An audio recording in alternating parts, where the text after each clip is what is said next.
Bonjour à tous et bienvenue dans ce nouveau Médiatube.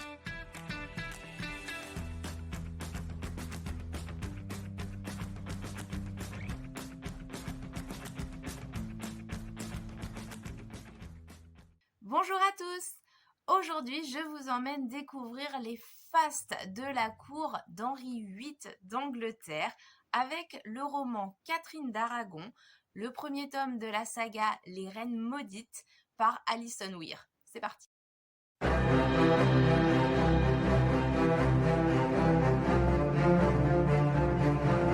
Nous connaissons tous Catherine d'Aragon, que ce soit de nom ou de réputation. Mais qui est-elle véritablement ? Fille de la grande Isabelle de Castille, elle quitte son Espagne natale pour aller épouser l'héritier du trône d'Angleterre, j'ai nommé Arthur Tudor. Mais le destin en décide autrement car son jeune époux meurt quelques mois après la célébration des noces dans sa résidence de Ludlow. Ne sachant que faire d'elle mais bien décidé à préserver l'alliance entre l'Angleterre et l'Espagne, le roi Henri VII décide de la fiancer à son fils cadet qui deviendra en 1509 le non moins célèbre Henri VIII. Pendant 20 ans, les deux époux règnent et se côtoient dans la tendresse et la bonne humeur. Mais au fil des années, leur bonheur s'effrite. Et quand leur union et la nation tout entière sont menacées, Catherine décide de ne pas laisser se remplacer sans livrer bataille. Pour écrire son roman, l'autrice s'est basée sur les recherches de Giles Tremlett et de Patrick William. Grâce à eux, Catherine est sortie de l'ombre et est désormais reconnue comme une femme remarquable dont le destin a marqué l'histoire de l'Angleterre. En effet, en plus d'être une femme très pieuse, ce qui était déjà de notoriété générale, il s'est avéré que c'était également quelqu'un d'intelligent, de cultivé et de politiquement compétent. Ces historiens ont par ailleurs travaillé sur l'étude du mariage entre Catherine et Arthur Tudor, affirmant notamment que cette union n'a jamais été consommée, question qui a bouleversé le royaume d'Angleterre au XVIe siècle.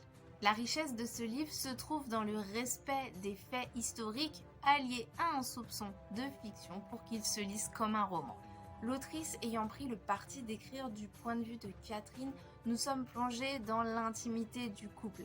Espoir, pensée, personnalité mais aussi caractère de cette femme adulée de son temps mais ignorée depuis transparaissent au fil des pages. L'objectif d'Alison Weir est clair.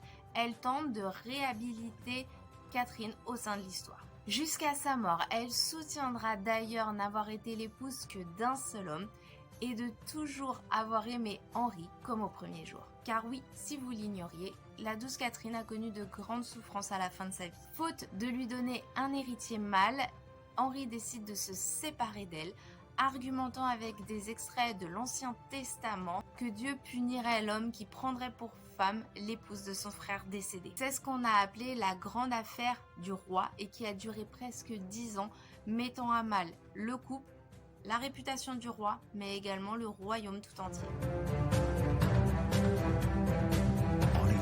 Ce premier tome des Reines Maudites est une promesse de belles lectures à venir. Alison Weir nous offre une plongée captivante dans la vie de cette reine injustement méconnue. À sa mort, son corps a été entreposé à la cathédrale de Peterborough sous le nom de princesse douairière du Pays de Galles, titre qu'elle n'a jamais accepté de son vivant. Ce n'est qu'au XXe siècle que Marie de Teck, la grand-mère d'Élisabeth II, demande à ce que les attributs de la royauté soient placés sur sa tombe, la rétablissant par ce symbole en tant que reine d'Angleterre. Ce livre est plus qu'un roman, c'est aussi un hommage qui nous permet de ressentir toute la complexité des personnages ainsi que les enjeux politiques de l'époque. Et si vous souhaitez découvrir d'autres coups de cœur de l'équipe, n'hésitez pas à vous abonner à notre chaîne.